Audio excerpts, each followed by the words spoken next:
Hello and welcome to the Movers and Shakers podcast. My name is Gino Barbaro, co-founder of Jake and Gino, multifamily investor, educator, father, and mentor. With me today is Daniel Twito. Daniel graduated from the U.S. Merchant Marine Academy in 2011 with a Bachelor of Science in Marine Engineering and a commission in the U.S. Navy. So we know who the smart one is on the show. In 2012, while working full-time, he began investing in real estate and buying and managing smaller residential properties. In 2018, he began to pursue multifamily apartment investing and operations full-time. He's a managing member, COO for Live Enjoy Residential, and also holds a Texas real estate license. His expertise is in day-to-day property management and operations. Welcome to the show, Daniel. Hey, thanks, Gina. I really appreciate you having me on. You make it make me sound better than I feel like I am. That's a skill, maybe. I don't think I make you sound better. Like I said, you're definitely the smarter one on here. And I just want to share a story with everybody. I feel like a proud father at this moment because we were in Dallas last week touring a couple of Daniel's properties. I mean, he's done an amazing job in the last 4.5 years. He's scaled up to, over 1,000 units. But to me, what was really impressive about Daniel, we went to a money mixer last year in 2021 in Austin, Texas. And 2022, a year ago in Austin, Texas. And I remember being on site and Daniel comes up to me, you got to come to my properties next year. Now, Daniel maybe didn't know that I sort of make it happen. When somebody challenges me, I'm coming right back at you. And I remember the fateful call. I said, Daniel, we're coming to your properties next year. You ready? And with open arms, we get to the properties. And it's amazing in 3 to 4 years how he's been able to scale up. He has not outgrown his infrastructure. He has amazing property managers, the maintenance techs, his team, his partner. The whole thing was an awesome experience. And I just want to say, as a proud father, bro, you nailed it. You hit it out of the park.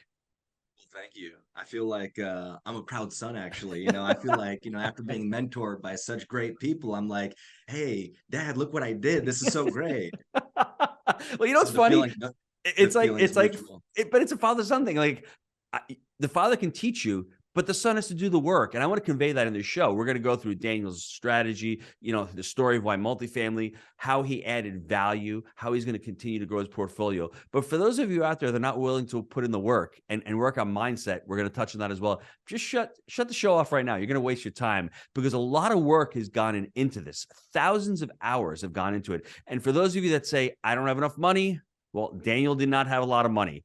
I don't have enough experience or I'm too young. Well, guess what? Neither did Daniel. Those are all excuses that we make in our minds because we all start from that place. Most of us do. At least I did also. And a lot of the students in the Jake and Gino community, they don't come in with experience. A lot of them may be younger. A lot of them maybe have that mindset of, oh, wow, I'm a W-2 worker. So I think it's really, really important for people to realize that. Daniel, tell us your story. Why multifamily?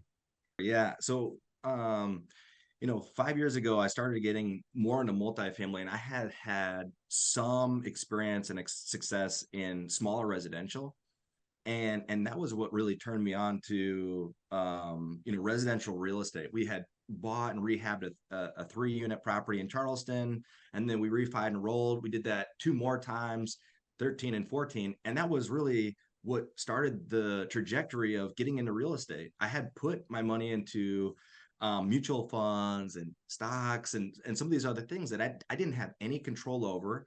And I was wading through those things and target retirement funds and things like that out of school. And the financial planners had given me this graph, and the graph said if my money compounds at, I think it was something like 8% per year, if I put this amount in, by the time I'm 50 or 60 or ready to retire, it should be this amount. And when I put it in 2010, 11, and 12, it didn't do anything. It hadn't jumped like they said. I was thinking, okay, so what happens if you have a couple of, flat years or negative years? How does that affect the curve and what's supposed to happen in this graph? And I realized, I didn't have the control over the finances like I had wanted, and I wasn't seeing the results. And so that's when, we started moving into residential real estate. One of the people that I went to school with, also an engineer, we talked, and we had talked for about 6 months about residential real estate. Okay, let's buy it. We want to buy a single family duplex. And that was we had taken that chance. I did my internship in Charleston. he grew up in Charleston, so he had boots on the ground, and significant amount of local, knowledge of the area, and where was coming up and what was happening in the city, and where things were shifting. I mean, really, under like street by street, it's important to have that local knowledge. So that was how I'd initially gotten in real estate. And then fast forward 2018, and I was thinking about, walking around. It all started from a place of curiosity. I was working in a national auto glass company. I was thinking about, okay, is this the business I want to scale in? Is there another business that I've had success in? What's a tried and true business that's out there? So I started looking, and I was like, okay, real estate. We've already had success with real estate. That's something that I like to do. I'm good at it. I could potentially travel and be remote if I set the business up in that way. And so I started, doing two things. One was curiosity. I was driving around Dallas Fort Worth. I had gotten to Dallas in 2016, so two years later. And the whole time I was doing this, I mean, this is happening for 2 years, kind of like a manifestation. I was driving around, and you know my curiosity started to peak. I was looking at these apartment complexes and hotels and the high rises, and thinking, like, who owns these properties, and how are they buying them? How are they buying these properties? Who is buying the properties, and like, how are they scaling up? Is it at the beginning I thought it's individuals that are independently super wealthy, and I had no idea what syndication was or how to use other people's money. I had no idea. So that's what I was thinking. I was like, okay, okay, okay. And then in 2018, luckily my engineering friend, who we had done some deals with together in Charleston, we were talking on the phone one day, and he said, you should find a mentor, local to Dallas, that's doing, something similar that you want to do, and see if that makes sense. Like, if you want to scale up in multifamily, or you want to scale up in real estate, you should think about that. So that was the beginning of the growth and the transformation from thinking about, how could I do it by myself on my own, just learning, this way, and realizing very quickly, like, other people have already done it, and I could learn very quickly from what they had done, and potentially, knock years off the learning process and expedite my growth, and avoid a lot of the hard lessons that they had already gone through. And so that's when, and that was how our story started. I told this story in Dallas, and I won't maybe say it the same way, but I just remember on Bigger Pockets, I had reached out, and I was looking at the Rich Dad Poor Dad education. I think it was called Legacy Education at the time, and I had gone to one of their meetings, and I just checked up on. I was on Bigger Pockets, and I said, hey, does anybody know about this program? Is it legitimate, or what's out there? Are there any other better programs? And a couple of people had responded, and your response was like, hey, these are the pros and cons of each program, but education is definitely helpful, expedite your process. And I was like, hey, that's a pretty good response. Let me message this guy. So I messaged you directly, and I was like, hey, Gino, that's great. Like, do you have any recommendations for me? Do you think there's anywhere, where would I go to find a mentor that's doing it? And your response was something like, I'm paraphrasing, but this is what I remember it. It was like, do you know who I am? And I was laughing. I'm like, no, I'm sorry. Should I know who you may be? I'm sorry. Am I, no, I have no idea. And you're like, let me get you connected to Josh. Don't worry, we're gonna hook you up. Like, come on, you're joining the community. And so, that was the beginning of getting to multifamily, and it was a no brainer. I immediately fell in love with your story. I'm one of six kids. You're one of six kids. I was homeschooled. You're homeschooling your kids, and I resonated, with all those things. I could see very, very, very, early on. I mean, more than just the real estate. It was a connection in a lot of different ways, which was exciting for me. And I was like, okay, this feels right. I can see what they're doing, and you had already achieved so much, even in 2018. Where you guys started out, and having gone to school in New York. I had some exposure to the New York mindset even. So I was like, okay, these guys are from New York. I can jive with that. Like, I know kind of what that mentality looks like. And you guys had gone out of there, and I was, I mean, so many things about your story resonated with me to get into real estate, multifamily, and the education side of it. And from there, really, and I've said this before, but it started there with the mentorship and education, and really, helped me refine what it is that I was looking for. Real estate's a big space.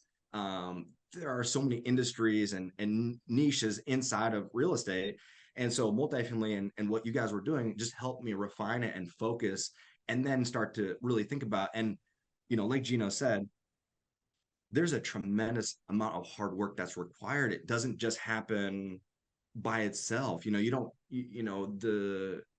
there can be divine intervention and things pushing you in a certain direction, but you still have to take action and create motion and get things going. Things will happen for you if you start, going that direction. But without the action, without momentum, you're not going to get there just by happenstance. You have to be active and put yourself out there and start to, really, break through glass ceilings. There were so many really there were so many limiting beliefs during that time, and mindset is something that gets talked about sometimes too much. You see a lot of Facebook posts, but I can't help myself. That's where it starts. It starts with a mindset. It's totally mindset shifts. You're going from thinking that everybody was buying these big commercial buildings as an individual to realizing, oh, okay, like they're putting the deal together, that there's a big group of people buying the deal. Okay, that makes more sense. It okay, that I can do that. That makes sense.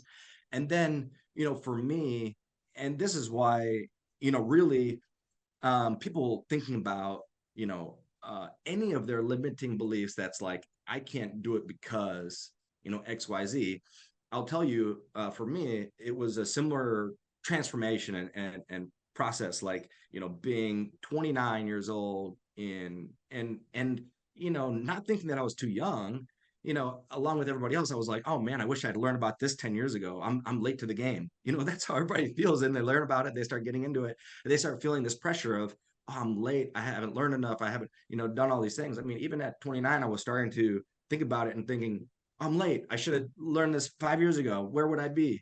So and you really need to compare yourself to yourself every day. It's not about somebody else's journey or what have you. It's about what you're doing. And really the, kind of, as I was thinking about multifamily in 2018 and thinking about it and getting all of my limiting beliefs just crushed, it was, how can I add value? How can I add value? And what are the pain points of syndicators, operators, and people doing the business today? So as I was narrowing my focus of getting the multifamily, getting into real estate, and wanting to scale up and things like that, I was asking the question, what are the pain points?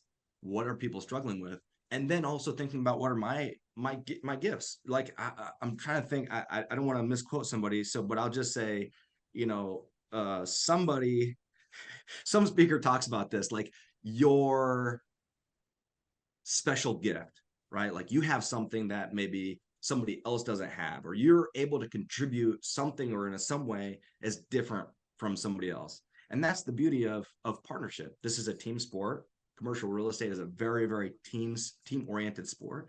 And so, everybody's bringing in symbiotic, skills to the partnership, where everybody's goals will align or should align, but also, like, your skill sets and what you're capable of, are very different from your partners, or should be. It will make the most sense that way, as opposed to thinking about, what are my biggest weaknesses and let me go solve all those problems, kind of like, and this is just how it's helped me. Now I've worked on a lot of the things that I'm weak at, but really pushing forward the things that are, my special gifts. Like, what could I bring to a team? And the things that I was hearing from people was, asset management. They didn't a lot of the companies were educating people on how to purchase the deals, but not much after. So you didn't really have a good education on, okay, how to asset management, how to do the asset management. And even more so was property management. They were, people were teaching, and Jake and Gino separate from this, but people were teaching, hey, how to buy the properties. And a lot of the YouTube guys would talk about how to buy the properties, but then they didn't talk about, property management, third party property management, how to run them properly, how to vet them, how to make sure that, things were being done right, and what to do in a situation where they're not performing. And so I started to hear, like, these horror stories of, these third party property management companies and things like that. And I realized, like, for me, that was going to be a differentiator. That was going to be something that I learned. I was ready to roll up my sleeves, do the hard work, and do property management. And I talked to so many syndicators and other people that were wanting to get into multifamily, and the response on the property management piece was, you know, it was like, I'd like to do it, but it's too much work. Like it's too much pain. And they laugh. They would be the syndicators and they'd be pitching investors on, yeah, we don't change toilets and we don't go to the properties. We have on-site staff and professional services and things like that. This isn't single family where you're going at midnight or calling the plumber and stuff like that. We've got all, that's great. I like that business model too. I want to also, have, all those things happening, autonomously or while I'm not thinking about it. But the reality is that, for us, what we wanted to do was a little something different, is create the property management company. And so, and I was glad that, in Dallas at the Money Mixer, that experience to come kind of full circle. So from 2012, buying our first, 3-unit property in Charleston to today, and we own and manage a little over 1,000 units, all located in Dallas Fort Worth. And in 2019, we started our property management company. So we've scaled up our property management company. All the properties that we have that we're self-managing with Live Enjoy Residential as the property management company. And to be able to do that, although there was learning and pain and process, and like you'd mentioned, like, uh, as a proud father, like, you watched, from 2018, the transformation growth, but that required, and I said this before, it required, you know, I said from 2018 to maybe 2020, a working years of 2,080 hours, I probably spent something like 10,000 hours in those 3 years. 10,000 hours of time. Like, it felt like that. It was like 80-hour, 60, 70, 80-hour weeks on, education, consuming books, literature, driving properties, networking, brokers, like conferences, nonstop, just effort and, raising my level of value to, any future or potential partner. And then doing something that not a lot of other people want to do. Got my real estate license, joined the brokers that was all, now my broker is my partner, who we have 22 realtors in the brokerage, and, and had a similar vision. He wanted to do property management too. I talked to so many people. I finally found somebody, and we both said, hey, we want to do property management. You don't want to do property management. You're just saying that. No, I want to do property management. Really? No, I don't believe you. So It's kind of Daniel, funny. Like, I'm going to I'm going to answer this question, and then I want you to give me your thoughts on it, because for me, it's important. People are out there saying, well, how do I get started? And how do I, whether it's in multifamily real estate or any endeavor. And from what your story, the first thing I would tell everyone to do is become responsible and become curious. If you can become responsible and say, okay, we're going into a recession right now, but there's nothing I can really do about it. What can I do about it? Well, skills, habits, and mindset. Those are the 3 things that you can only do about it. You can only control yourself. You can't control what the Fed does. You can't control what your employer does. You can control what you do. Become responsible. Start learning. Start skilling up. Become curious. Well, how did that person buy that 100-unit apartment complex? Where did he get the money from? And then from there, start getting serious on your education and start taking massive action. And I guess start getting clear. We don't lack motivation. We lack the clarity. And once we have the clarity, and once you became clear on, okay, this is how I can get into the business. I don't have a lot of money. I'm only 30 years old at the time. Where can I enter this business? And for everyone, that question is completely different. Some of you out there listening may have a ton of capital. Well, that's a great way to get into it. Some of you may have some skill in property management. Great. Some of you may have the ability to raise capital. Great. Some of you may be in the market itself and can be boots on the ground. Daniel just said, I want to find a pain point. I want to create value. And I think those components and those steps will start the path. And then once you're there, you just put in the work, start going out there and start getting more clear and start dialing it in. And before you know it, you've got 10,000 hours and you're like, wow, okay, I've got 1,000 units. I don't know how that happened, but this is just a start. I mean, I paraphrase what you basically said, but what advice would you give to the listeners who want to get into this business? yeah, I mean, those are great points. And especially in a down year where you're feeling like, maybe underwriting 100 deals, while helpful for your underwriting skills and learning about new properties, if you're far off and you don't have the team set up, maybe take a step back, or do it simultaneously. um Skills, mentoring, mindset, read book, kind of like leveling up and getting there, and also realizing, like, where you want to go. You may not be the one to necessarily be the lead. There may be somebody that has more experience you can team up with. um and One book that, in 2018, that was, helpful for me in my journey, and even, when we had talked on, in Dallas, that one of the questions was, one book they'd recommend. And it's maybe not for everybody. It's a classic, but for me at that time, Napoleon Hill, Think and Grow Rich, was, you know, something that helped change a lot of my limiting beliefs. And one of the stories was when, and I'm drawing a blank now. You have to look at, but the gentleman that wanted to be partners with, I'm It trying was to remember the Edison. business owner. Is Edison? It Okay, was yeah. So Edison. Yes, I forgot so he what the walks in. gentleman. I forgot the gentleman was. I forgot his name. But yes, he got it. He goes, I'm gonna become your partner." And Edison's like, "Yeah, okay, whatever, bro. Bring it." Basically. Exactly. He said, and he said, I want to be your partner, and but I'll start out doing anything. I'll be the janitor. Doesn't matter. Like, I'll be your partner, but today, whatever you need help with, like, you want me to get the coffee or whatever. So having, that mindset, like, know your worth, but know that, like, you have to build trust, and there's a way to build trust, and you can, whether it's whatever you're feeling like discounting your fees or whatever, to build that trust and create the relationship, in the beginning. And this is going to be different for everybody, but I'm just saying, for me, it worked out really well because, as you're getting educated and learning these things, you can bring sweat equity, you can bring equity, you can bring other, value to partnerships based on your skill sets and knowledge. But one of the ways that you can build trust is through doing things without thinking of the return. Like, what am I going to get out of it? How is it going to benefit The go me? giver. You're being a go giver at that point, correct? That was right. Yeah. And I read, and that was very similar. I read that book, Think and Grow Rich. I read The Go Giver around that same time.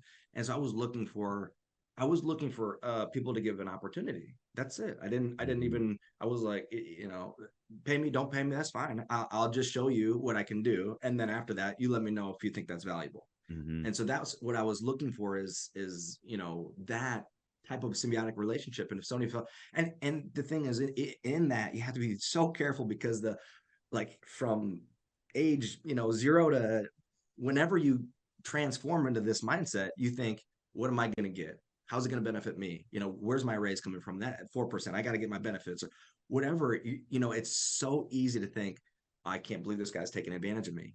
I can't believe it. This guy's taking advantage of me, working like nonstop. And he it's been, it reminds me of the story of, now this is religious, but in the Bible, the story where the guy's trying to, he's trying to marry this wife, and the dad says, hey, if you want to marry my wife, you got to work for me for 7 years. Or if you want to marry my daughter, you got to work for me for 7 years. The guy's like, okay, I'll work for you. So he goes and works for this guy for 7 years. And then when it comes time to get his daughter, the guy presents a different daughter. And he's like, what? This isn't the daughter I wanted. I wanted this one. And he's like, yeah, okay, if you want this daughter, you got to work another 7 years. And he's like, you got to be kidding me. Okay. All right. I'll work another 7 years. So the guy worked for 14 years so he could marry this one guy's daughter. I'm like, okay, that's value add. Like, think about that. That guy, he wanted something. He went out and got it. So, I'm going to say you got to work for 14 years for nothing. But, thinking about, stay humble, think about what you're worth, definitely. But, think about how you can add value and how you can create trust. How you can create trust with partnerships and teams and things like that. So that was, You, I mean, for anybody that's thinking about 2023 and adding those things, what can you do to, add value, add trust? That's a recommendation. last question for me, because I think this is going to be a good in-depth question. And I think for myself, if I didn't have my partner Jake, I probably wouldn't be here. I'd probably have, we have over 1,600 units. I'd probably have 50 or 60 units in my portfolio right now, I would think. And it's not because I'm not capable. It's just that when you have somebody to talk to about problems, when you have somebody to bounce ideas off of, when somebody's helping you with risks, when somebody's helping you look at something differently than you are, giving you a different perspective, when you're able to have somebody and you're able to say, I'm not going to let that person down. I'm going to actually do the underwriting. I'm going to, go and get the work done. What has the partnership done for you? And how, you already talked about, you sort of wanted complementary things. Donga wanted a property management company. So did you. How would you tell the listeners to go out there? And this may be joining the mentorship. I'll give Jake and Gino a plug. We have a ton of students in the community and go, I'm going to do this on my own.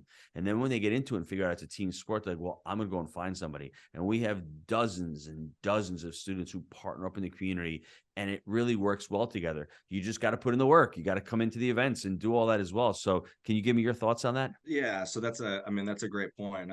In different circles, people want to poo-poo on mentorship and gurus, and I saw a post on the Bigger Pockets page. It was like, is this just the progression? Like, you have some success, you buy some multifamily, and then you create your education company.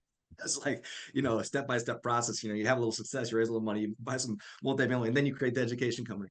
And I thought, like, if people have gotten to a certain level of success, right, and they want to give back, like, you know, how is that a bad thing? I mean, they're helping people, Jake and Gino specifically, like proximity is power. You're in a room with other people that have a like mind, right? Like, how hard do you have to just go out to the gym or wherever wherever you're meeting people in your social circles, and find people that even have like a similar mindset. Like, think about business or entrepreneurship or anything like that. So it's expediting the process. You're just getting in the room with all these other people that are wanting to do something similar. And also, people are like, oh, you just, you buy a property, buy a few properties, make a bunch of mistakes, you learn on your own, and then you do it. I'm like, what kind of nonsense is that? Why would you? Success leaves clues. Go follow the next guy. You saw somebody who, okay, they built a 5,000 unit portfolio. Why don't I just ask that guy how he did it real quick and learn step by step the process, and then I can do it? Why would I go through the pain? That's like, why would you repeat the same mistakes that somebody else made just to do it all over again? It doesn't make sense. And to your point about partnerships, partnerships are an enormous part of the business. If you're working in you want to scale up in multifamily, you know having somebody to lean on and also push you. You may have your own drive, but there'll be a day where, as you're getting in the business, there'll be a day that's not as much fun as the one that you before you got into it. So having a partner remind you, like, hey, this is what we're focused on, this is the mission, this is the clarity, this is how we're doing it, hey, and pushing you and driving you. And also, getting a feedback loop. Like, you get some feedback, could be daily or quarterly or whatever it is. Like, in the corporate world, it's an extremely powerful tool to get feedback, like annually or quarterly, where somebody's telling you, hey, these are some things that I see you doing really well. These are some areas where, you really should improve. Like, you don't need to become expert and pro. And I'm just telling you, like, these are areas where you could improve. And having a partnership to bounce ideas off of and then call each other out, that is a very, very power. And when you're in a partnership, and it happens over time, trust doesn't happen like that. It happens over time, but that the other person has your best interest at heart.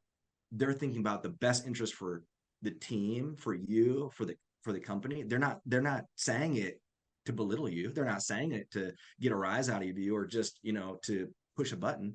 They're saying it to make you better.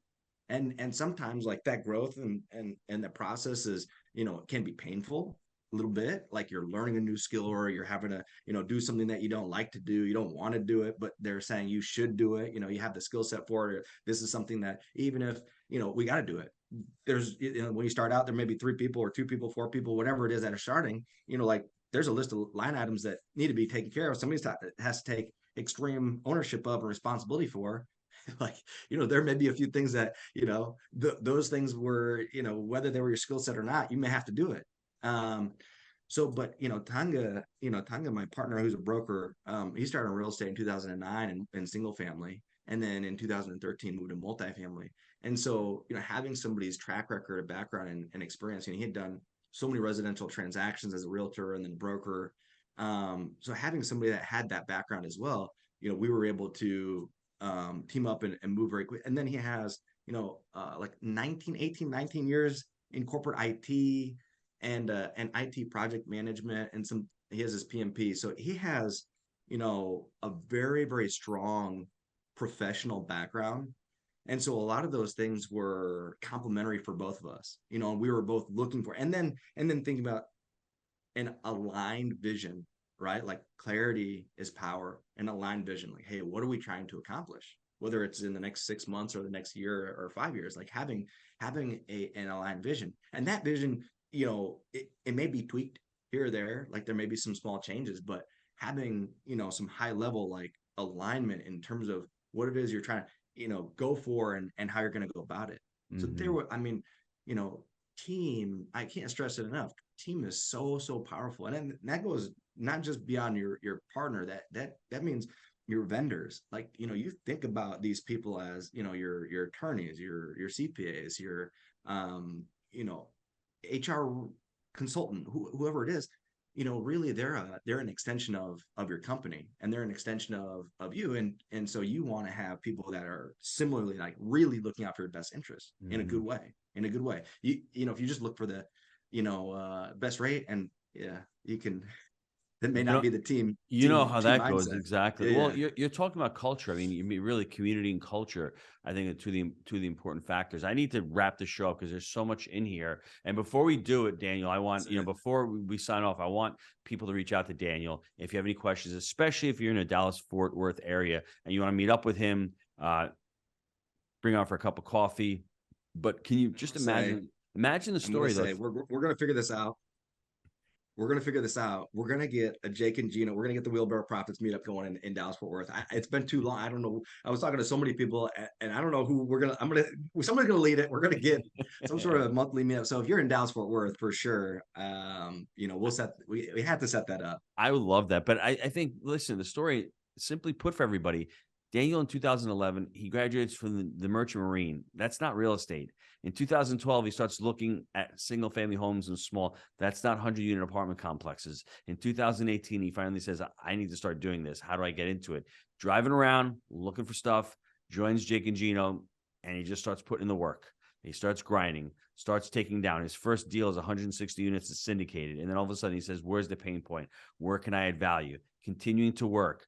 He ends up at a money mixer boot camp in Austin, Texas last year and says, Gino, you're going to come to my property next year, right? I said, sure, Daniel. And he probably said, please don't come. Please don't come. I don't know what I just did myself. I can't believe I've got to put all this work. But you know what? He put in the work. We showed up at the property. Properties are amazing. When everyone's complaining how expensive Dallas is and the market's hot and blah, blah, blah, blah, you can make all those excuses. And you know what? I'm not saying you're right or wrong. If you think that's what it is, if you think that the market's too hot, it's called mind belief. You believe that, guess what? You're not going to go to meetups. You're not going to underwrite deals. You're not going to talk to brokers. But if you think there's a slim chance of you putting in the work and actually finding a deal, guess what? You're going to take that massive action. And then honestly, continuing to educate yourself, continuing to learn and skill up is so important. Daniel, where can the listeners get a hold of you? Best place. Yeah, so anybody who wants to get a hold of me, I'm very available. I mean, all my information is pretty much public information because I'm a Texas realtor. So my cell phone is 319-830-9034. I'm happy to, you know, talk real estate, have people call me or text anytime. And then people can email me at Daniel, DANIEL, at lmmaxrealty.com. That's my email. And they can check out the website, Live Enjoy Residential. LiveEnjoyMGT.com is the property management company. And then investenjoycapital.com is our, you know, we're branding kind of the capital company. And that's, you know, we've been putting some work into that lately. So we have the Live Enjoy Residential. So people are supposed to be living and enjoying, you know, the property and the community. And then Invest Enjoy is kind of a play on words where people are supposed to be investing in and then enjoying, you know, the passive income and fruit that comes from it. That's awesome. I love it. It's live, LIVENJOY, correct? Yeah, LIVENJOYMGT.com. Yeah, that's And then awesome. That is Invest awesome. Enjoy, kind of similar. So he's branching out. Started out from the single families into the little small multis, and now all of a sudden he's multifaceted. He must have read The Honeybee. I love that. Daniel, thanks for coming on the show and just sharing your story and becoming an amazing movers and shakers guest. Daniel, thanks for coming on the show and just sharing your story with the whole entire community. Now, if you want to be the next movers and shakers guest, email Mackenzie@jakeandgino.com. Until next time, let's go out there and let's make it a movers and shakers day. Thanks, Daniel. Happen. Yeah, thanks, Gino. I appreciate it.